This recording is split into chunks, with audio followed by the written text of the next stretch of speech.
దేవుని గూర్చి చెప్పిన దేవుడే, దేవుని గూర్చి చెప్పిన దేవుడే. తన కొరకు ఆనాడు చెప్పాడు యేసే గదా, తన కొరకు ప్రతిరోజు చెప్పాలి నీవే గదా. తన కొరకు నువ్వు చెబితే దైవానివే, తన గూర్చి నువ్వు చెబితే దైవానివే. నీ కొరకు చూశాడు ఆ దేవుడే. క్రీస్తునందు చేరి వచ్చిన ప్రియులకు ప్రభునామమున శుభములు తెలియజేస్తూ ఉన్నాను. ప్రియులరా, ఈ యేసు శిష్యులలో స్త్రీలు ఎందుకు లేరు? స్త్రీలను గురించి క్రైస్తవ సమాజంలో బైబిల్ విషయంలో, బోధ విషయంలో చాలా వివాదాలు ఉన్నాయన్న సంగతి మీకు తెలుసు. స్త్రీలు బోధ చేయకూడదని కొందరు అంటారు, పర్వాలేదండి చేయొచ్చు అని మరికొందరు అంటారు. ఏది నిజం అని బైబిల్ దగ్గరకు వెళ్ళి పరిశోధించి లేఖనాలను బట్టి ఒక నిర్ణయానికి వచ్చేవాళ్ళు లేరు. కానీ వారి వారి సంఘ సిద్ధాంతాలు ఎలా ఉన్నాయో వాటిని పట్టుకొని మొండిగా వాదించేవాళ్ళు, బండగా ముందుకు వెళ్ళేవాళ్ళే క్రైస్తవ్యంలో కనబడుతున్నారు. ఒక వివాదం వచ్చినప్పుడు, లేదా ఒక అనుమానం తలెత్తినప్పుడు, ఒక సందేహం ఏర్పడినప్పుడు సందేహాన్ని నివృత్తి చేసుకునే అవకాశం మనకు ఉంది. లేఖనాలు ఉన్నాయి, దానిని మనం నివృత్తి చేసుకోగలం అని ఎవరూ నేర్పలేదు. ఈరోజు బైబిల్ ఓపెన్ యూనివర్సిటీకి మనం రావడం, దేవుడు ఈ సంఘములో మనల్ని చేర్చడం, తండ్రి గారి బోధ వినడం, ఇదంతా మన అదృష్టం. అందుకే ఏ సందేహం తలెత్తినా, ఏ వివాదం రేగినా దానికి సమాధానం కొరకు లేఖనాలలోనికే వెళుతున్నాం. చూద్దాం, దేవుడు నిజంగా స్త్రీలను బోధ చేయొద్దన్నాడా? స్త్రీలు బోధ చేయడానికి పనికిరారా? స్త్రీలు బోధ చేయకూడదు అంటున్న వాళ్ళు ఎందుకు అలా మాట్లాడుతున్నారు అంటే, లేఖనములను అపార్థం చేసుకొని బోధలో ఒక అబద్ధం పుట్టింది అంటే అది ఎక్కడి నుంచో బయట నుంచి తెచ్చారు అని అనుకోనవసరం లేదు. కొన్నిసార్లు లేఖనాలను చదువుతూనే, లేఖనాలను చూపిస్తూనే వాటిని తప్పుగా వివరించడం అనేది చాలా సందర్భాల్లో జరుగుతుంది. దాన్ని అపార్థం చేసుకోవడం అంటారు. బైబిల్లో లేనివి కలుపుతున్న వాళ్ళు ఉన్నారు, కానీ ఎక్కువ మంది ఉన్న వాటిని వక్ర భాష్యం చెబుతున్నారు, అంటే అపార్థం చేస్తున్నారు. ఎవరు అపార్థం చేస్తారు అన్న దానిపై బైబిల్ కూడా వివరణ ఇచ్చింది. విద్యావిహీనులైన వారు, అస్థిరులైన వారు, స్థిరత్వం లేనివారు, అంటే దేవుని కోసం పట్టుదలతో దీన్ని సాధించాలి, తెలుసుకోవాలి. స్థిర మనసు ఉండదు. బైబిల్ చదువుదాం అనుకుంటాడు, దానికి ఏదైనా ఒక పని రాగానే వదిలేసి వెళ్ళిపోతాడు. దేవుని కోసం బలంగా నిలబడాలి అనుకుంటాడు, నిలబడలేడు. ఇది రైట్ అనుకుంటాడు, అంతలోనే రైటో కాదు అనే ఒక అనుమానం అతనికి తాలెత్తుతుంది. ఇలాంటి మనస్తత్వం ఉన్న వాళ్ళని అస్థిరులు అంటారు. ఈ అస్థిరమైన మనస్తత్వం ఉన్నవాళ్ళు లేఖనాలను అపార్థం చేసుకుంటారు, అర్థం చేసుకోలేరు. ఇక రెండవ కేటరు విద్యావిహీనులు, చదువులేని వాళ్ళు. చాలామంది చదువు లేకనే దేవుడు నాకు ఇచ్చేసాడనే ఒక అబద్ధాన్ని ప్రజలతో మాట్లాడుతూ, ప్రజలను నమ్మిస్తూ బోధకులుగా, సేవకులుగా చలామణి అవుతున్నారు. కానీ బైబిల్ ఏముందంటే, విద్యావిహీనులైన వారు లేఖనములను ఖచ్చితంగా ఏం చేస్తారు అన్నాడు? అపార్థం. ఇలాగ లేఖనాలు అపార్థం చేయబడ్డాయన్న ఒక నిజాన్ని మన మనసులో పెట్టుకోగలిగితే, స్త్రీలు వాక్యం చెప్పొచ్చా, చెప్పకూడదా, ఏముంది, ఎందుకు చెప్పకూడదు అంటున్నారు అని లేఖనాలలోనికి మనం వెళ్ళి చూస్తే 1 కొరింథీ 14వ అధ్యాయము 34, 1 కొరింథీ 14వ అధ్యాయము 34వ వచనం చదవండి. స్త్రీలు సంఘములో మౌనముగా ఉండవలెను, వారు లోబడి ఉండవలసినదే కానీ మాటలాడుటకు వారికి సెలవు లేదు. ఇలాగూ ధర్మశాస్త్రం చెప్పుచున్నది, వారు ఏమైనను నేర్చుకొనగోరిన ఎడల ఇంట తమ తమ భర్తలను అడుగవలెను. హలో, సంఘములో స్త్రీ మాటలాడుట అవమానము. ఏమండి, ఇక్కడ మనం చూస్తుంటే సంఘంలో స్త్రీలు మౌనంగా ఉండవాలని ఒక మాట కనబడుతుంది, సంఘంలో స్త్రీ మాట్లాడట అవమానం అనే ఒక మాట కనబడుతుంది. ఇక 1 తిమోతి 2వ అధ్యాయము 11వ వచనం, తిమోతి 2వ అధ్యాయం 11వ వచనం, స్త్రీలు మౌనముగా ఉండి సంపూర్ణ విధేయతతో నేర్చుకొనవలెను. స్త్రీ మౌనముగా ఉండవలసినదే కానీ ఉపదేశించుటకైనను పురుషుని మీద అధికారము చేయుటకైనను ఆమెకు సెలవీయను అన్నాడు. ఈ 2 సందర్భాలలో మాట్లాడుతున్న ఈ 2 వచనాలను బట్టి అందరూ ఒకే నిర్ణయానికి వచ్చారు. స్త్రీ మౌనంగా ఉండాలి, మాట్లాడటకు సెలవీయను, పురుషుని మీద అధికారం చేయడానికి సెలవీయను, సంఘంలో స్త్రీలు మౌనంగా ఉండాలి. ఈ పదాలను చదివారు చాలామంది, పదాలను. వీటిని చూసి స్త్రీ వాక్యం చెప్పడం నేరం, అవమానం, చెప్పకూడదు, అది పాపమవుతుంది అని చాలా మొండిగా వాదించేవాళ్ళు ఉన్నారు. ప్రియులరా, వాక్యాన్ని ఎప్పుడూ కూడా పదాలను బట్టో, అక్కడ కనబడుతున్న వాక్యాలను బట్టో, పైన అక్షరాలను బట్టో చూడకూడదు. ఎందుకంటే ఆల్రెడీ పౌలు గారు తిమోతికి రాస్తూ అంటున్నాడు, మీరు సంగతులను, కొరింథీ పట్టణానికి రాస్తూ, మీరు సంగతులను పైపైన చూస్తున్నారు, మీకేం అర్థం కాదు, పైపైన చూడకండి.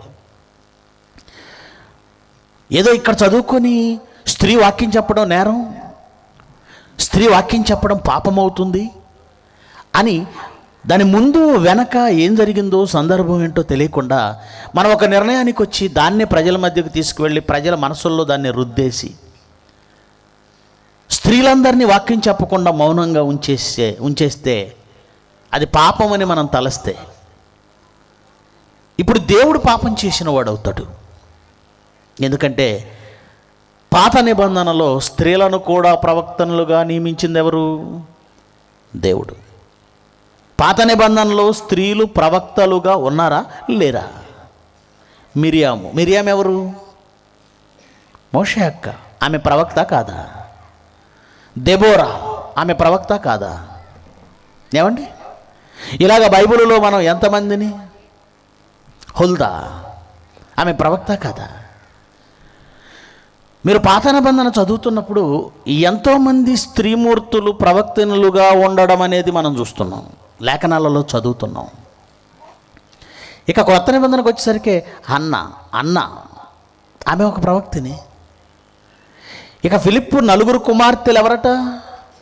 ఫిలిప్పుకు 4 కుమార్తెలు ఉన్నారట. ఆ 4 కుమార్తెలు ఎవరని రాయబడింది? ప్రవచించేవాళ్ళు. మరి పాత నిబంధనలో స్త్రీలు ప్రవక్తలుగా ఉండడం చూస్తున్నాం, క్రొత్త నిబంధనలో మరి ఫిలిప్పు కుమార్తెలు కూడా ప్రవక్తలుగా కనబడడం మనం కళ్ళార వాక్యంలో లేఖనాలలో ఉన్న మాట ఇది. ఇలా వాళ్ళు ప్రవక్త అంటేనే వాక్యం చెప్తాడు, మర్చిపోకండి. ప్రవక్త అంటే ప్రవక్త వాక్యము ప్రకటించక మానడు. వాక్యం చెప్పాలి, ప్రవక్త అంటే వాక్యం చెప్పాలి. ప్రవక్త అంటే వాక్యమును, ప్రభువు యొక్క వాక్యమును ప్రవచించేవాడు, వాక్యం చెప్పేవాడు. మరి దేవుడే స్త్రీలను ప్రవక్తలుగా నియమించినప్పుడు అది పాపమైతే ఆ పని ఆయన ఎందుకు చేస్తాడు? ఆ పని ఆయన ఎందుకు చేస్తాడు? పాత నిబంధనలో వాక్యం చెప్పనిచ్చి క్రొత్త నిబంధనకు వచ్చేసరికి పాపం అన్నాడు అనుకుంటే, క్రొత్త నిబంధనలో కూడా ఎవరున్నారు? ఫిలిప్పు కుమార్తెలు ప్రవక్తలుగా ఉన్నారు. పోనీ మీకు వచనం తెలియకపోతే ఒకసారి చూడండి అపోస్తుల కార్యాలు. ఫిలిప్పు 4 కుమార్తెలు ప్రవక్తలుగా ఉన్న మాట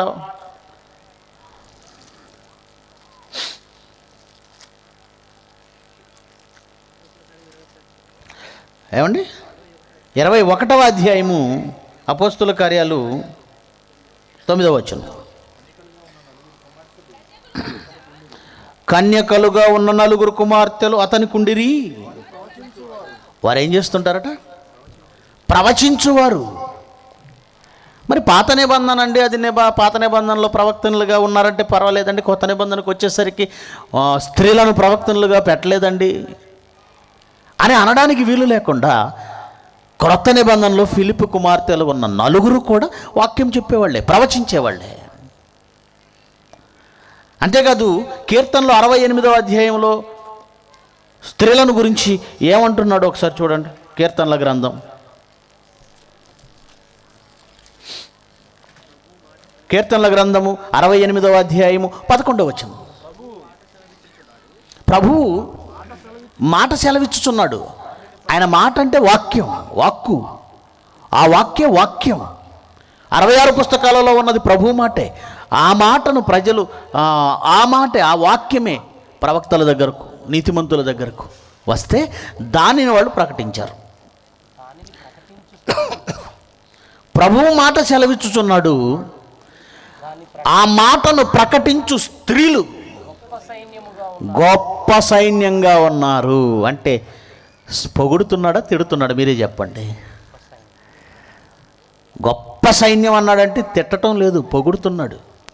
అంటే దేవుని మాటను ప్రకటించే స్త్రీలు గొప్ప సైన్యం అన్నాడంటే ఆయన దాన్ని సమర్థిస్తున్నాడా, వ్యతిరేకిస్తున్నాడా? కాస్తంత చదువు, కాస్తంత అక్షర పరిజ్ఞానం కలిగిన ఎవరికైనా ఇది సులువుగా అర్థమవుతుంది. గొప్ప సైన్యం అంటే 100 మందిని ఒకేసారి రమ్మని చంపేశాడట. ఎవరు?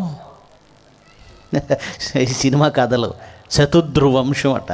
100కే ఎంత బిల్డప్ అయితే మరి అక్కడ పచ్చి దావడ ఎముక, గాడి దావడ ఎముకతో 1000 మందిని కొట్టి చంపాడు.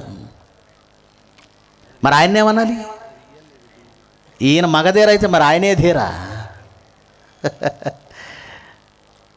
ఇంతమందిని చంపితే అతడే ఒక సైన్యం. మనం ఇచ్చే సర్టిఫికేట్ ఏంటి? అతడే ఒక సైన్యం. అంటే ఒక్కడొచ్చాడంటే 1000 మందితో సమానం. దావీదు గురించి అనేవాళ్ళు లేరండి. దావీదు 100 మందితో వస్తే 101 మంది అవుతారట. అదే దావీదు ఒక్కడిగా వస్తే 1000 మందితో సమానం అట. బా, బైబిల్ అండి. వాళ్ళండి వీళ్ళు. అక్కడి నుంచి హాలీవుడ్ వాళ్ళు కాపీ కొట్టారు, వాళ్ళ నుంచి మనోళ్ళు కాపీ కొట్టారు. ఈ డూప్లికేట్ గాళ్ళందరినీ హీరోలుగా చూపిస్తున్నారు. బైబిల్లో ఉన్నారు అసలు హీరోలు. 1000 మందితో సమానం దావీదు. ఇప్పుడు దేవుడు ఎవరితో పోల్చాడు తెలుసా స్త్రీలని? వాక్యము ప్రకటించు స్త్రీలు గొప్ప సైన్యం. అంటే దావీదంతటి వీరులు వాళ్ళు. స్త్రీలను తక్కువ చేశాడు బైబిల్లో, చిన్న చూపు చూశాడు బైబిల్లో. చాలామంది ఏడుస్తుంటారు. స్త్రీ పక్షంగా లేడు దేవుడు, పురుష పక్షపాతి, స్త్రీలకు అన్యాయం చేశాడు అని చాలామంది మత ఛందస్సువాదులు లేనిపోయిన మాటలు బైబిల్ మీద వేస్తున్నారు. అసలు స్త్రీకి దేవుడిచ్చిన గౌరవం చూస్తే, కల్పించిన స్థానం చూస్తే స్త్రీలు బైబిల్ని హత్తుకుంటారు. కానీ వీళ్ళు ఎప్పుడు బైబిల్ చూడరు కదా. గొప్ప సైన్యం. మరి ఇన్ని మంచి మాటలు చెప్పి పాత నిబంధనలో వారిని వాక్యం కొరకు వాడుకొని క్రొత్త నిబంధనలో కూడా ప్రవచించు వారిగా స్త్రీల నుంచి ఎంత చేసిన దేవుడు అది రైట్ అనే కదా చేశాడు. వారితో వాక్యం చెప్పించాడంటే అది రైట్ అనే కదా చెప్పించాడు. మరి అది చేసిన దేవుడు తీరా కొరింథీ పత్రికకు వచ్చేసరికి స్త్రీలు వాక్యం చెప్పకూడదని మౌనంగా ఉండాలి అంటాడా? అలా అంటే ఆయనే 2 రకాలుగా మాట్లాడిన వాడు అవుతాడు, 2 విధాలుగా ప్రవర్తించిన వాడు అవుతాడు. ముందొక మాట వెనకొక మాట మాట్లాడేవాడిని ఏమంటారు? మీకు తెలుసు. ఏమంటారండి? యథార్థవంతుడు అంటారా, మోసగాడు అంటారా? నేను మీ ముందు ఒక మాట చెప్పి వెనకాల ఒక మాట చెప్తున్నాను అనుకోండి, అబద్ధికుడిని అవుతాను కదా. అంటే దేవుడు 2 రకాలుగా మాట్లాడితే దేవుడు అబద్ధికుడు అవుతాడు. ఇక్కడ రైట్ అని చెప్పి అక్కడికి వెళ్ళి కాదని అది రాంగ్ అని చెప్పకూడదు. ఇక్కడ రైట్ అని చెప్పిన దాన్ని అక్కడ కూడా రైట్ అని చెప్పాలి తప్ప ఆ పక్కకి వెళ్ళి రాంగ్ అని ఎందుకు చెప్తూ చెప్పకూడదు. మనం చెప్తామేమో కానీ దేవుడైతే అలా చెప్పడు, అస్సలు చెప్పడు. మరి ఈ సందర్భంలో ఎందుకు ఇలా అన్నాడు చూద్దాం. ఏమన్నాడు అది కూడా క్లియర్గా చూడాలి. కొరింథీయులకు రాసిన మొదటి పత్రిక 14వ అధ్యాయము ఏమన్నాడు అసలు? 34వ వచనాన్ని చదువుతున్నారు. స్త్రీలు సంఘములలో మౌనముగా ఉండవలెను. ఇక్కడ లోబడి ఉండడం గురించి మాట్లాడుతున్నాడు ఏంటి? వాక్యం చెప్పే విషయం గురించా, లోబడి ఉండే విషయం గురించి? దేని గురించి వచ్చింది ఇక్కడ? లోబడే మాట్లాడుతున్నాడు ఏంటి? లోబడే విషయం మాట్లాడుతున్నాడంటే ఇక్కడ ఏం జరుగుతుంది? మీరు త్వరగా రావాలి అన్నాను అనుకోండి, ఏం జరిగితే ఆ మాట అంటాను? త్వరగా రావటం లేదు కనుక ఆ మాట అంటాను, అంతే కదా. మీరు బైబిల్ చదవాలి అన్నానంటే వాళ్ళు ఏం చేయట్లేదు అనమాట, చదవట్లేదు. మీరు లోబడాలి అంటే ఏం జరుగుతుంది అక్కడ? లోబడట్లేదు. అది వాక్యం చెప్పే విషయం కాదు ఇక్కడ. లోబడకుండా ఏదో జరుగుతుంది. ఏం జరుగుతుంది? పూర్వాపరాలు పరిశీలించిన మీదట ఒక లోకంలో ఉన్న జడ్జే నిర్ణయం చెప్తాడు. వాక్యం చదివేవాడు ఒక వాక్యాన్ని తీసుకొని తనకేదో అర్థమైతే అది చెప్పకూడదు.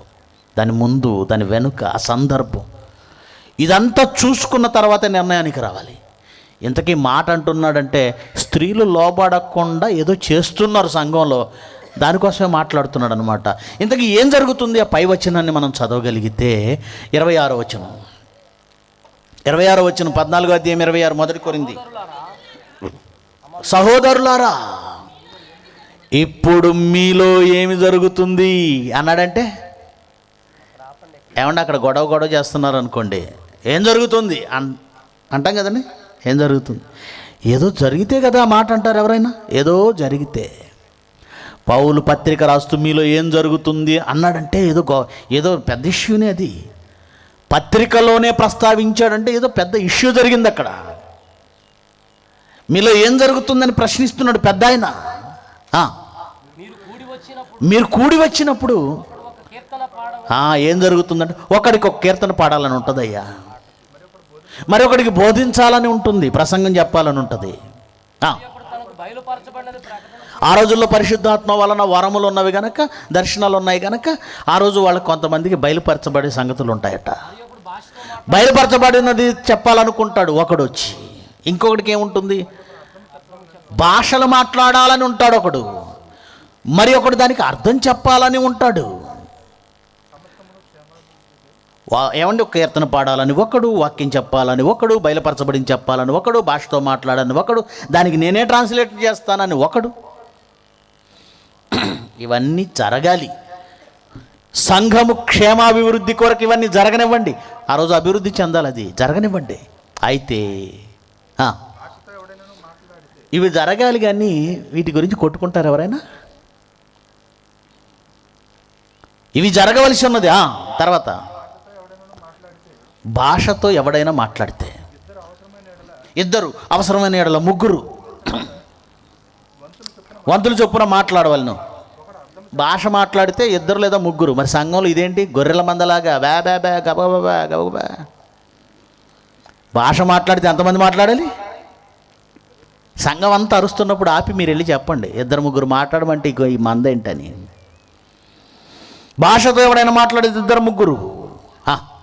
ఒకడు అర్థం చెప్పాలి, ఒకడే చెప్పాలి. అర్థం చెప్పువాడు లేకపోతే అతడు సంఘంలో మౌనంగా ఉండవల్ని, కానీ తనతోనూ దేవునితోనూ మనం మాట్లాడుకోవచ్చు, బయటికి వినపడకు. ప్రవక్తలు ఇద్దరు ముగ్గురు మాట్లాడవచ్చు, తక్కిన వారు వివేచింపవలెను. అయితే కూర్చున్న మరి ఒక్కనికి ఏదైనాను బయలుపరచబడిన ఎడల మొదటి వాడు మౌనంగా ఉండ. ఇదంతా ఈయన ఇస్తున్నాడు అంటే అర్థం ఏంటి? దీని విషయమే అక్కడ పెద్ద రగడ, రభస. ఒక క్రమం లేదు వాళ్ళకి. నేను పాట పాడతా, నాకు ఛాన్స్ ఇస్తారు లేదా? సంఘాల్లో ఎన్ని గొడవలు ఉంటాయి తెలుసా అండి? మా అమ్మమ్మ వారిలో ఊర్లో ఒక ఆయన ఉండేవాడండి, ఆయన పేరు కరణం. చర్చి స్టార్ట్ అయిన తర్వాత తిట్టుకుంటూ వెళ్ళిపోతూ ఉంటాడు రోడ్డు మీద. చర్చిలో నుంచి వెళ్ళిపోతాడు, ఇంటికి వెళ్ళిపోతుంటాడు. అప్పుడు ప్రజలకు అర్థమైపోద్ది, ఏంటి ఈరోజు పాస్టర్ గారు కరణం గారికి పాట ఇవ్వలేదు. పాట ఇవ్వకపోతే ఉండడండి సంఘంలో, తిట్టుకుంటూ వెళ్ళిపోతాడు. ఏమండి, అలాంటి పరిస్థితులు సంఘంలో. ఒకడికి పాట ఛాన్స్. ఇప్పుడు చాలామంది వస్తారు స్టేజ్ మీదకి కాగితాలు తీసుకొని, ఎంత గొడవ. ఏమండి, ఇక్కడేమో ప్రోగ్రామ్స్ ఎక్కువ ఉన్నాయి, టెన్షన్, డాడీ వచ్చేస్తున్నారు, ఏం చేయాలని మెయిన్ టెన్షన్లో ఉంటే వస్తాడు, అన్న 2 రోజుల నుంచి అడుగుతున్నాను, ఛాన్స్ ఇవ్వలేదు. కళ్ళన్నీ ఉరుతుంటాడు, ఆ గొంతులో ఒక రకమైన ఏడుపు వచ్చేస్తుంటుంది. ఊరే నీ బాధ నీది, మా బాధ మాది, మేము ఎక్కడ చావాలి, ఇక్కడేమో టైం ఎక్కువైపోతుంది. కానీ వాడికి ఇవేమి పట్టవు. ఇక్కడ టైం అయిపోతాడు, అప్పుడు ఒక ఆయన కాగితం తీసుకొస్తాడు, అన్న ఛాన్స్ ఇస్తుందా? ఉంటే ఇవ్వండి, లేకపోతే లేదు. అబ్బా, మళ్ళీ ఇందులో మర్యాద ఒకటి. చూసారు ఈ పిచ్చి ఎలా ఉంటుందో? ఒకడికి పాట పాడాలి, ఒకడు బోధ చేయాలి. మన క్రిస్మస్కి వచ్చారండి, సెమీ క్రిస్మస్కి పిలిచారు మమ్మల్ని. పాస్టర్లందరికీ ఛాన్స్ ఇద్దాం అనుకున్నాడు పాపం కండక్ట్ చేసిన ఆయన. ఇక వీళ్ళు ఒక్కొక్కళ్ళు ఎవరి టాలెంట్ అడి చూపించాలనుకుంటున్నారు, వదలటం లేదండి. ఆయనకి పెట్టిన ఆయనకి కన్నీళ్ళే తక్కువ. అప్పటికి బయటపడిపోయి మనమే టైం పాటించకపోతే ఎలా అంటే పిచ్చి. ప్రజల కోసం చెప్పాలని కాదు కొంతమందికి. నాకు బేసిక్గా అండి, మీరు ఏమనుకోకండి, పాటలు పాడేవాళ్ళంటే నాకు అంత నచ్చదండి.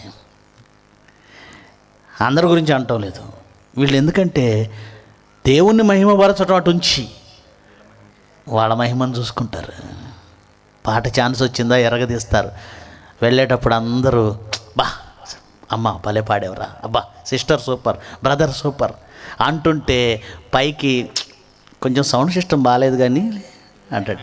అంటే లేకపోతే ఎరగదీసేదాన్ని అలా అడిగితే ఇలా అంటుంది. ఎవరు అడగలేదు అనుకోండి, ఎలా పాడాను రివర్స్లో ఈవిడే అడుగుతుంటుంది. అంటే నీ గొంతు ఎలా ఉందో, నీ టాలెంట్ ఎలా ఉందో చూపించడానికి వాడుతుంటావు. ఇలాంటి పరిస్థితుల్లో అక్కడ ఎంత గొడవ జరిగితే పౌలు గారి క్రమం ఇలా పాటించండి అని రాస్తున్నాడో మీరు కూడా ఆలోచించండి. అయితే కూర్చున్నామని ఒకడికి ఏదైనా బయలుపరచబడిన ఎడల మొదటి వాడు మౌనంగా ఉండవలన, అందరూ నేర్చుకున్నట్లు, అందరూ హెచ్చరిక పొందినట్లు మీరందరూ ఒక్కని తర్వాత ఒక్కడు ప్రవచించవచ్చు. మరి ప్రవక్తల ఆత్మలు ప్రవక్తల స్వాధీనంలో ఉన్నాయి. ఏంటి మీరు ప్రవచించేవాళ్ళు కూడా అధీనం తప్పి ప్రవర్తిస్తున్నారు. అక్కడ ఏంటంటే మేము ప్రవచించే వాళ్ళమని చెప్పుకునే వాళ్ళు కూడా కంట్రోల్ తప్పి ప్రవర్తిస్తున్నారు. వాళ్ళకు వార్నింగ్ ఇస్తున్నాడు. ప్రవక్తల ఆత్మలు ప్రవక్తల స్వాధీనంలో ఉన్నాయి, మీరేంటి ఇలా రెచ్చిపోతున్నారు? మన ఒంగోలు చర్చిలో పోలీసులను కూర్చోబెట్టి చందాలు లెక్కేస్తున్నారు. ఎంతమంది చూసారు ఆ వీడియో? చూడలేదా? అదిగోండి 1 2 3 4. ఇప్పుడు ఎందుకా గొడవ? చర్చిలు సంఘంలో చందాల గురించిన గొడవ. ఏమండి ఆ తర్వాత అంతకుముందు ఒకటి వచ్చిందండి, పాస్టర్ని ఒకటి వచ్చేసి పాట్ అని కొట్టేస్తున్నాడు, బ్లడ్ వచ్చేస్తుంది. ఏంటి ప్రవక్తలే మీరు? ఒకడు బోధకుడు, వాడు రివర్స్లో కొట్టేస్తున్నాడు. ప్రవక్తల ఆత్మలు ప్రవక్తల స్వాధీనంలో ఉన్నాయి, మీరెందుకు ఇలా ప్రవర్తిస్తున్నారు? అది పౌలు గారి ఉద్దేశం. పరిశుద్ధుల సంఘములన్నింటిలో దేవుడు సమాధానమునకే కర్త కానీ అల్లరికి కర్త కాడు. అంటే ఏం జరుగుతుంది అక్కడ? అల్లరి జరుగుతుంది, గొడవ జరుగుతుంది. ఎవరి మధ్య? పాట పాడే సింగర్స్ మధ్య. సింగర్ వచ్చాడు, భాషలు మాట్లాడేవాడు వచ్చాడు, బహుభాష కోవిదుడు వచ్చాడు, బయలుపరచబడింది చెప్పాలనుకున్నవాడు వచ్చాడు, వాక్యం చెప్పాలనుకున్నవాడు వచ్చాడు. వీళ్ళందరూ నాకు ఛాన్స్ ఇస్తావా ఇవ్వా, నాకు టైం ఇస్తావా ఇవ్వా. ఈ గొడవలో మగవాళ్ళ మధ్య ఈ గొడవలో ఆడవాళ్ళు వస్తే ఏం జరుగుతుంది? మగవాళ్ళ మధ్య మాటలుంటే మాటలుగానే ఉంటాయండి. ఇంట్లో నుంచి ఆవిడ వచ్చిందా మాటలు కత్తులవుతాయి. అదంతే, ఆ జన్మే అంతే, ప్రారంభం నుంచి అంతే. తగలబెట్టడం మీద పార్పడం అనేది ఆ జన్మకు. ఏమనుకోకండి స్త్రీలు, అవ్వ నుంచి చూస్తున్నాను. అవ్వ నుంచి భర్త ఉన్నాడే, వీడెవడో వచ్చి దేవుడు చెప్పిందని భిన్నంగా చెప్తున్నాడు. నేను ఆయనలో నుంచి వచ్చాను, ఆయన నాకు శిరస్సు, నేను వెళ్ళి సలహా అడగాలి. శిరస్సు అంటే ఆలోచన ఎక్కడ ఉంటుంది? శిరస్సుకు కదా ఉంటుంది ఆలోచన. శిరస్సును అడగాలి.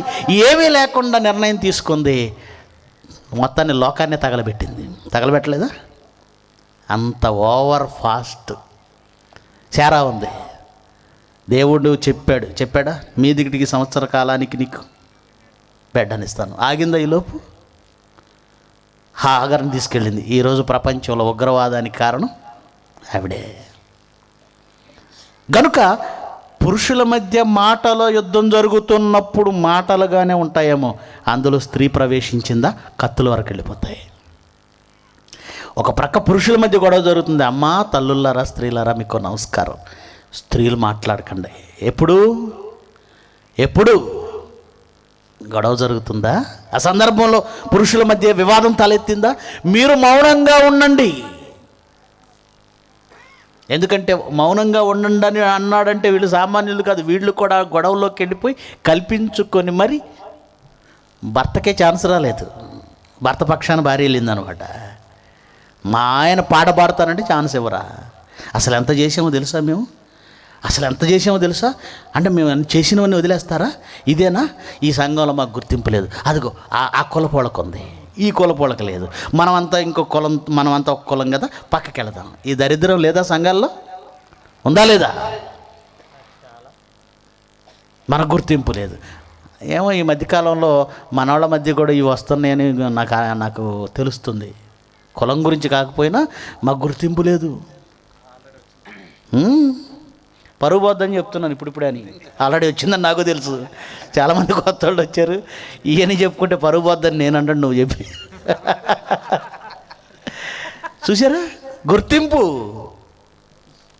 గుర్తింపు కోసారట. ఇలాంటి పరిస్థితుల్లో ఆడవాళ్ళు ఎంటరైతే ఏమవుతుందో పౌలు గారికి తెలుసు కనుక, స్త్రీలు సంఘములో మౌనంగా ఉండండి. మౌనంగా లోబడి ఉండండి అన్నాడా లేదా పక్కన? అంటే ఆ గొడవలో వాళ్ళు ఎంత చెలరేగుతున్నారంటే భర్త చెబుతున్నా వినడం లేదు. అది పరిస్థితి. గొడవ వచ్చినప్పుడు చూడండి, భర్త కంటే ముందు గుమ్మం దాటి ఈవిడే బయటికి వెళ్తుంది. నువ్వు లోపలికి వెళ్ళవే అంటాడు ముందు నెమ్మదిగా. అసలు వినపడుతుందా? ఇక్కడ లేస్తుంటుంది ఆవేశంతో. బాబ్రే, పందెం కోడి కొంగు బిగించిందంటే ఇక దూకుడే. లోపలికెళ్ళు వెళ్ళదు, లోపలికెళ్ళు వెళ్ళదు, పాట్మని కొడతాడు. అప్పుడు నన్ను అందరి ముందు కొట్టావు, ఇక అది గొడవ. మళ్ళీ వీళ్ళిద్దరు, ఆ ఇంటి ముందు ఆవిడతో గొడవ కాదు, ఇప్పుడు వీళ్ళతో గొడవ, వీళ్ళిద్దరు గొడవ. చూసారా? వాళ్ళందరి ముందు కొడతావా? నీ గురించే కదా నేను మాట్లాడుతున్నా. ఇది పరిస్థితి. అంటే భర్త చెప్పినా లోబడకుండా గొడవల్లో పందెం కోడిలా దూకుతున్న వాళ్ళు మొదటి శతాబ్దంలోనే ఉన్నారు. అందుకే అమ్మ మీరు లోబడండి. మాట్లాడటానికి సెలవు లేదు. ఏం మాట్లాడడానికి? నాన్ సెన్స్ మాట్లాడడానికి సెలవు లేదు. మీ నోటితో మంచి మాట మాట్లాడితే సెలవు ఇవ్వనా? ఏమండి? గొడవలు పెంచే మాటలైతే సెలవు ఇవ్వను అన్నాడు, కానీ మంచి మాటకు సెలవు ఇవ్వను అన్నాడా? బాగా ఆలోచించండి. ఇంకా ఇలాగు ధర్మశాస్త్రం చెప్పుచున్నది అంటే, ఇలాగు అంటే వాక్యం చెప్పొద్దని ధర్మశాస్త్రంలో ఎక్కడైనా ఉందా? ధర్మశాస్త్రంలో ఎక్కడైనా వాక్యం చెప్పొద్దని ఉందా? పురుషుడికి లోబడమని ఉంది. అది ధర్మశాస్త్రం చెప్పింది. అంటే ఇక్కడ ఏం చెప్తున్నాడు పౌలు గారు? లోబడమని ధర్మశాస్త్రం కూడా చెప్పింది, మీరు లోబడండి. వారేమైనా నేర్చుకోవాలనుకుంటే ఇంట తమ భర్తలను అడిగి, అది సంఘంలో స్త్రీ మాటలాడకూడదు అని అంటే వాక్యం చెప్పకూడదని కాదు. వాక్యం చెప్పకూడదు తప్పు అనుకుంటే, ఏమంటే ఏర్పరచబడినదైన అమ్మగారికి అని యోహాను గారు 2వ పత్రిక రాస్తున్నాడు. చదివారా మీరు? యోహాను గారు 2వ పత్రికలో మొదటి వచనం చదవండి. యోహాను గారు రాసిన 2వ పత్రిక, పెద్దనైన నేను ఏర్పరచబడినదైన అమ్మగారికి, ఆమె పిల్లలకు, అంటే ఆమె వాక్యం చెప్పి పిల్లలను కంది. అకుల ప్రిస్కిల్లా ఇద్దరూ కలిసి అపోల్లోకు దేవుని వాక్యమును పూర్తిగా విషదపరిచారట. ప్రిస్కిల్లా స్త్రీ. ఏమండి? మంచి మాటను ఎందుకు కాదంటాడు? మంచి మాట మాట్లాడొద్దని ఎందుకు అంటాడు? తిమోతికి రాసిన మాట కూడా అదే. తిమోతి కూడా ఆ మాట ఎందుకు రాశాడంటే, ఈ కొరింథీ పట్టణంలో ఉన్న వివాదంలో స్త్రీల వలన మరింత గొడవ పెరుగుతుందన్న విషయం తిమోతికి కూడా చెప్పాడు. సంఘానికి ఒక లెటర్ రాశాడు, తిమోతికి ఒక లెటర్ రాశాడు. ఎందుకు? తిమోతి ఎవరంటే కొరింథీ సంఘానికి దూత. తిమోతి ఎవరు? సంఘపు దూత, సంఘములకు దూత కదండి. తిమోతి ఎవరు? తిమోతి కానీ, తీతు కానీ, ఎపఫ్రోదితు కానీ పౌలు యొద్ద నుంచి సంఘమునకు, పౌలుకు దూతలు వాళ్ళు. కనుక నాయన ఇన్ఛార్జి నువ్వే కదా, కొరింథీ పట్టణానికి ఇన్ఛార్జి నువ్వే కదా, చూసుకో. రాయలసీమ జోన్లో ఏ కళాశాల గురించి అయినా లేదా ఏ రీసెర్చ్ సెంటర్ గురించి అయినా వివాదం వచ్చిందనుకోండి, డాడీ ఎవరికి చెప్తారు తెలుసా? నాకే చెప్తారు. నాయన అది నువ్వు చూడు. ఇప్పుడు కొరింథీ పట్టణంలో వివాదం గురించి ఎవరికి చెప్తున్నాడు? తిమోతికి చెప్తున్నాడు. నాయన ఈ విషయంలో ఇలా ఉండాలి, స్త్రీలు ఇలా ఉండాలి, ఇలా ఉండాలి. వాక్యం చెప్పకూడదనలేదు అక్కడ. నాన్ సెన్స్ మాట్లాడొద్దు. పురుషుల మధ్య ఒక వివాదం ఉన్నప్పుడు మీరు ఎంటర్ కావద్దు, గొడవ పెంచొద్దు. భక్తిగా ఉండండి, మాన్యత కలిగి ఉండండి, గౌరవప్రదంగా ఉండండి. తీతుకు రాసిన పత్రిక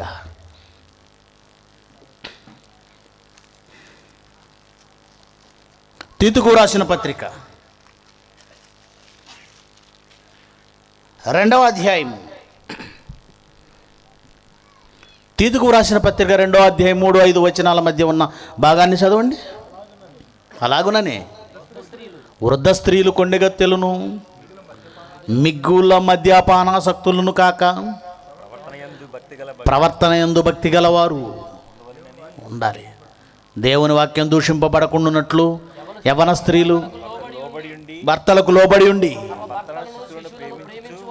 తమ భర్తలను, శిశువులను ప్రేమించువారును, స్వస్థ బుద్ధి గలవారును, పవిత్రులను, ఇంట ఉండి పని చేసుకుని వారును మంచివారునై ఉండవలనని బుద్ధి చెప్పు. ఆ తర్వాత వాళ్ళకి ఒక పని అప్పచెప్పు. ఏంటది? మంచి ఉపదేశము చేయువారై ఉండవలెను. వారు ఎలా ఉండాలని చెప్తున్నాడు? మంచి ఉపదేశము చేయువారై ఉండవలెను. మంచి ఉపదేశం అంటే ఏంటి? ఏది మంచి ఉపదేశం? లోకంలో ఏదైనా మంచి ఉపదేశం ఉందా? దేవుని వాక్యమేనా? ఏది మంచి ఉపదేశం? పౌలు చెప్తున్నాడు, సువార్త. నేను మీకు అప్పగించిన ఉపదేశం ఏదనగా, లేఖనముల ప్రకారము క్రీస్తు మృతి పొందెను, సమాధి చేయబడెను, తిరిగి లేచెను, 3వ దినమున లేపబడెను. అది ఉపదేశం అంటే. మీరు 1 కొరింథీ చదువుకుంటే 15వ అధ్యాయం 3వ వచనం చదివితే అర్థమైపోతుంది. ఉపదేశం అంటే ఏంటో చెప్పాడు. ఉపదేశము చెయ్యాలి అన్నాడంటే స్త్రీలు ఏం చేయాలట? సువార్త చెయ్యాలి. స్త్రీలు సువార్త చేయాలి. క్లియర్గా చెప్తున్నాడు కదా, క్లియర్గా. మరి చెప్పకూడదని ఎందుకు అంటున్నారు? మౌనంగా ఉండవాలన్న ఒక్క మాట చూసుకొని ఉపదేశం చేయకూడదన్నాడు.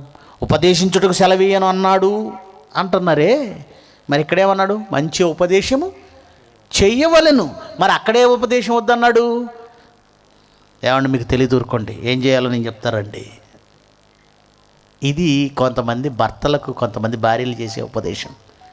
మీ నాన్న వస్తాడు, ఏమిరా చెల్లెలు పెళ్ళి, పెద్దోడివి, కనీసం నువ్వు ఒక 5 లక్షలు వేసుకోవాలి అంటాడు.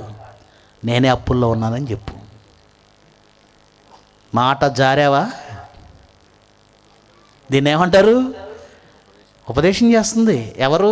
ఉపదేశకురాలు. ఈ ఉపదేశాలే వద్దన్నాడు. పురుషులకు లోబడి ఉండండి, వారికి ఉపదేశాలు చేయకండి. మరి మంచి ఉపదేశం చేయమన్నాడు అంటే, మంచి ఉపదేశం చేసే అలవాట్లు స్త్రీలకు అంత మంచిగా, అంత తొందరగా రావని వీళ్ళకి ఏ ఉపదేశాలు చేయడం అలవాటు. గనుక మంచి ఉపదేశం చెయ్యండి.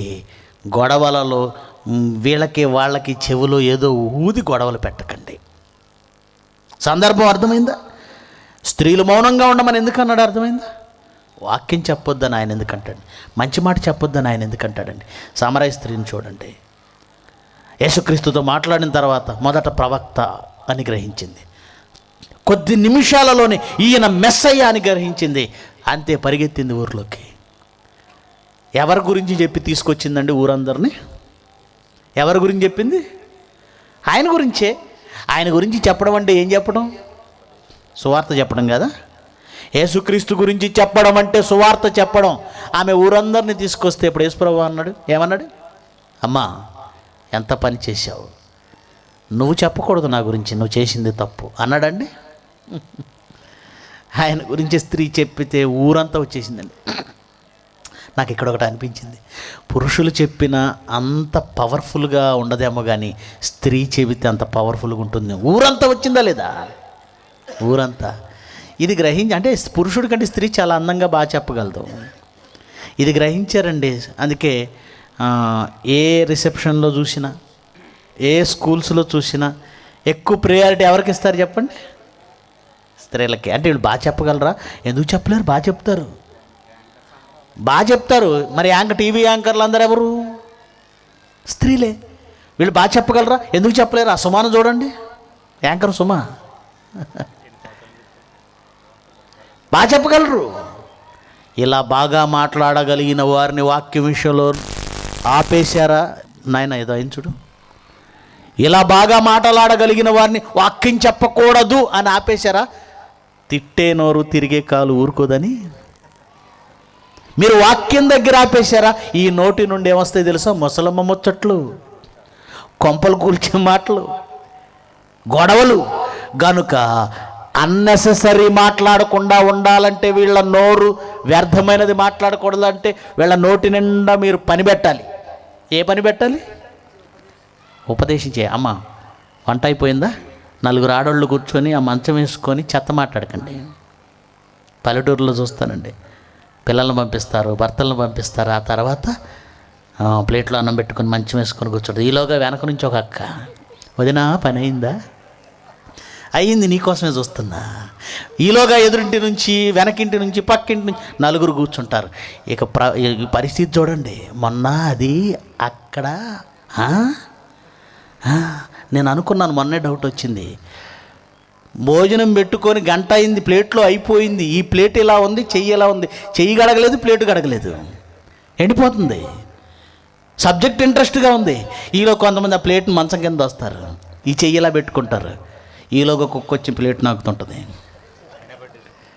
అయినా పట్టించుకోరు.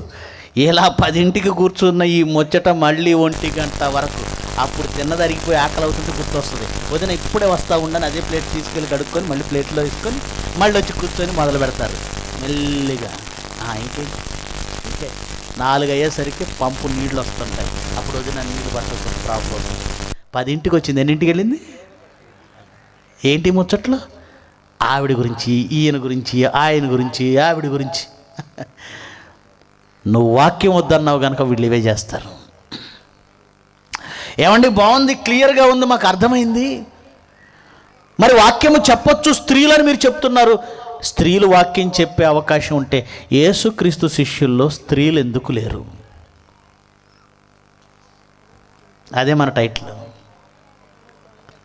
వాక్యం చెప్పొచ్చు అని మీరు క్లియర్గా చెప్తున్నారు, రైటే, కరెక్టే, వాక్యం క్లియర్గానే ఉంది, లేఖనాలు ఉన్నాయి.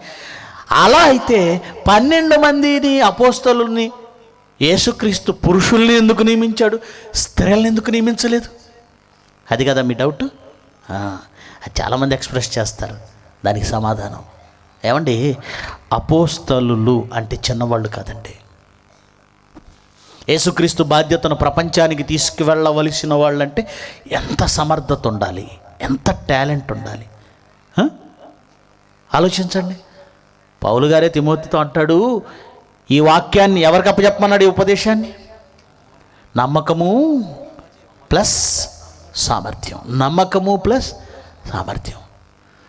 యేసుక్రీస్తు శిష్యులను ఆయన ఏర్పరచుకున్నప్పుడు ఎవరిని పడితే వారిని ఏర్పరచుకున్నాడని భావించకండి. ఎవరిని ఏర్పరచుకున్నాడో, అసలు ఎలా ఏర్పరచుకున్నాడో మీకు తెలియదు. ఆ గల్లీ సముద్ర తీరాన్ని వెళుతుంటే పేతురు చేపలు పడుతున్నాడండి. పేతురు నువ్వు వచ్చేయంటే వచ్చేసాడండి. అలా ఎవరన్నా వస్తారండి? మీకు తెలియని ఒక వ్యక్తి వచ్చేసి మిమ్మల్ని మనుషులను పట్టు జాలర్లుగా చేస్తాను, నాతో రండి అంటే వెళ్తారు ఎవరైనా? తెలియని వ్యక్తులు కాదు, తెలిసిన మీరే మీటింగ్ సెమినార్ అయిన తర్వాత మాతో రండి, నెలంతా మీటింగ్లు ఉన్నాయి, మాతో రండి అంటే ఒక్కడు రాడు. మాకు తెలుసు. వస్తారా? రారు. మరి పేతురు ఎందుకు వచ్చేసాడు? యేసుక్రీస్తు పేతురుని ఎందుకు కనుక్కున్నాడు? ఎందుకో తెలుసా? చూడండి ఒకసారి. యోహాను సువార్త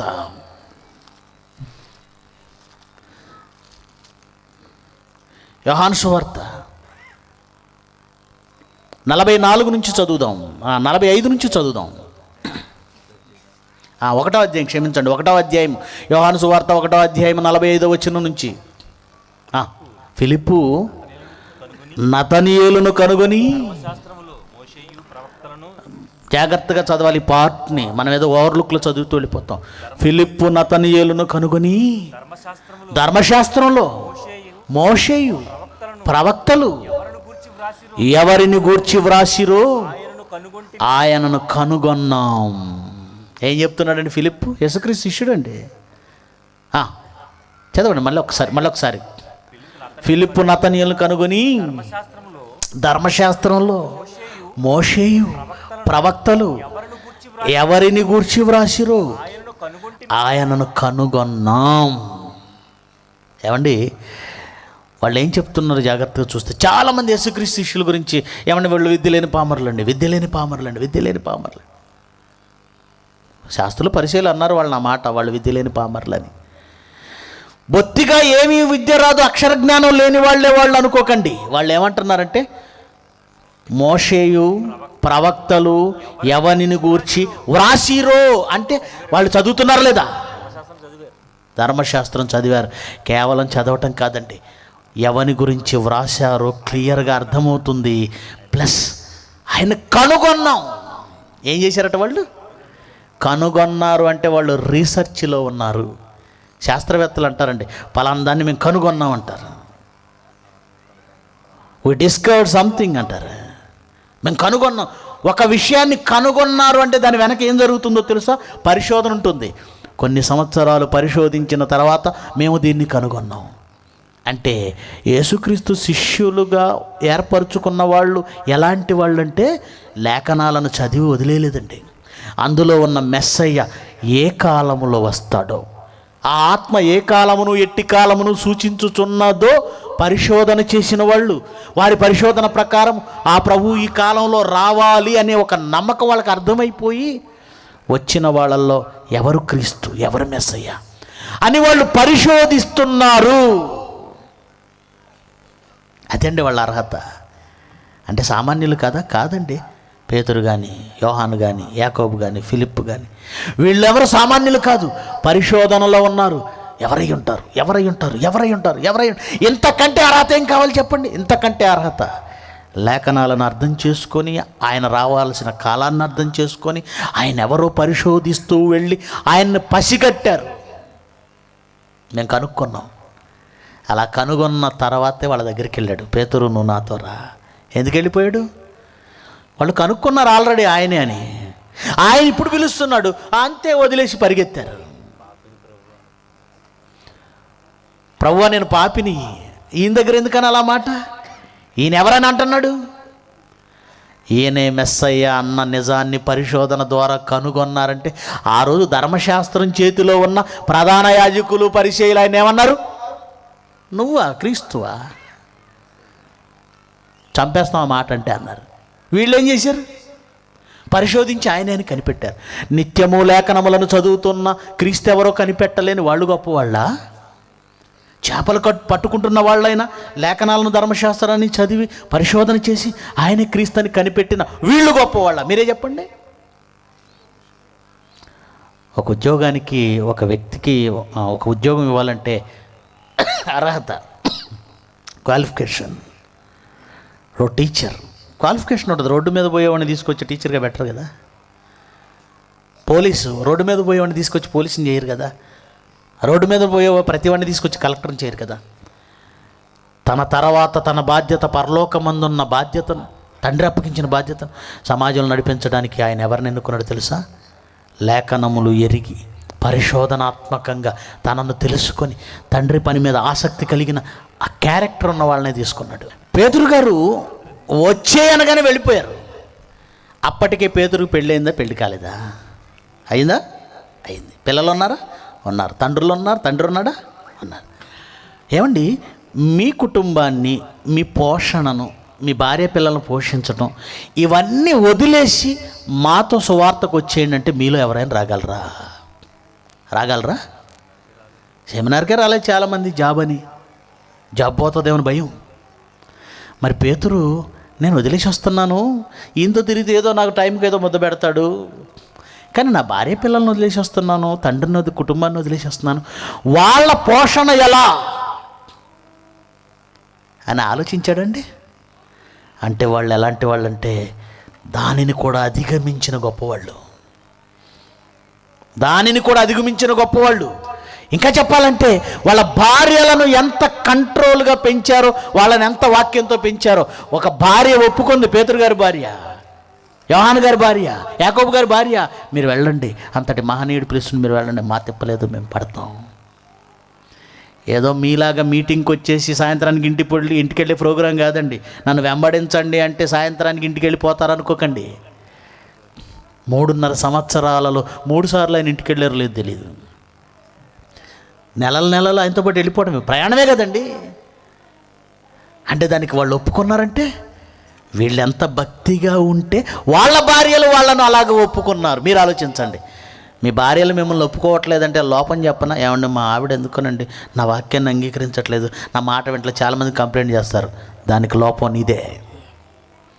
నీలో భక్తిని, నీలో యథార్థతని, నీలో యథార్థమైన ప్రవర్తనను చూస్తే చచ్చినట్టు నీ భార్య నువ్వు ఎక్కడ కూర్చోమంటే అక్కడ కూర్చుంటుంది, ఉపవాసం ఉండమంటే ఉపవాసం ఉంటుంది, నాతో పాటు చావు అంటే చావుకి సిద్ధపడుతుంది నీలో యథార్థత ఉంటే.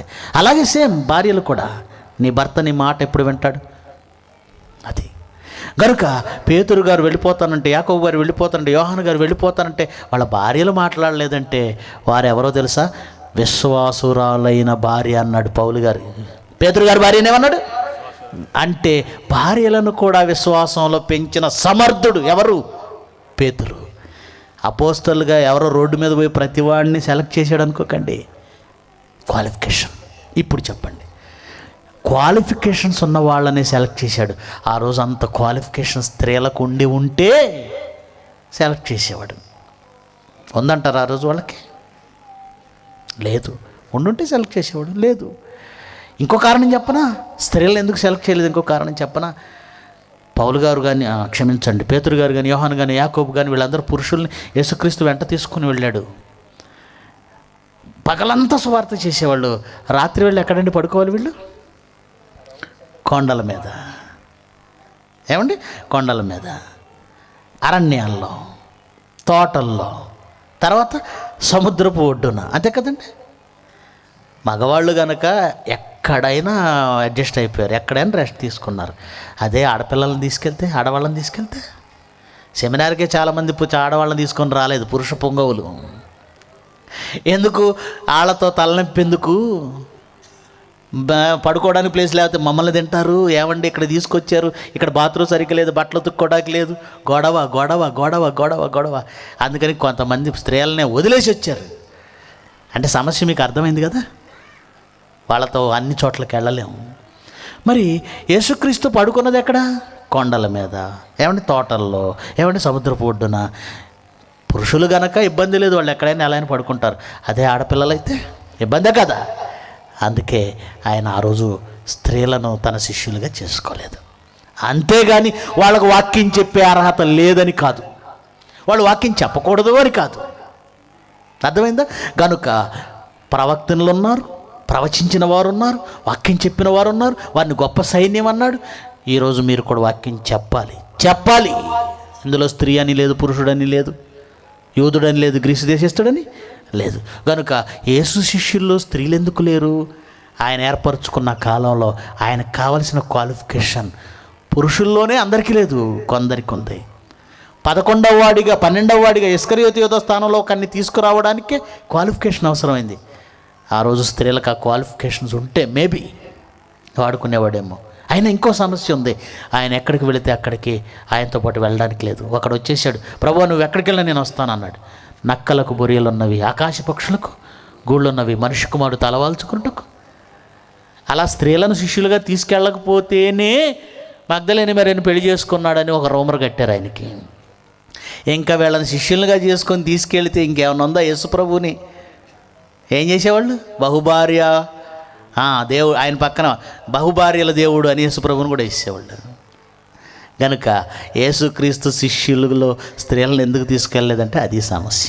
ఓకే, ప్రార్థన చేసుకుందాం. ప్రేమ కలిగిన మా తండ్రి, ఈ సత్యములు మీ లేఖనముల నుంచి పరిశోధించి తెలుసుకునే భాగ్యం మాకు ఇచ్చినందుకే మిమ్మల్ని స్తుతిస్తూ, లోకంలో ఇప్పటికే బలంగా పునాది వేయబడిన అబద్ధాన్ని కోకటి వేళతో పెకిలించుటకు చేస్తున్న ఈ ప్రయత్నాన్ని దీవించి, వాక్యం వింటున్న మీ పిల్లలు వినుటకు పరిమితం కాక సత్యమును నిర్మించుటలో తమ వంతు పాత్రను పోషించే గొప్ప మనసు, స్థిరమైన మనసు మీ పిల్లల్లో కలిగించమని, నా తర్వాత మాట్లాడబోయే మీ కుమారునికి తోడుగా ఉండమని యేసుక్రీస్తు వారి శ్రేష్టమైన నామమున ఈ ప్రార్థన సమర్పిస్తున్నాము తండ్రి.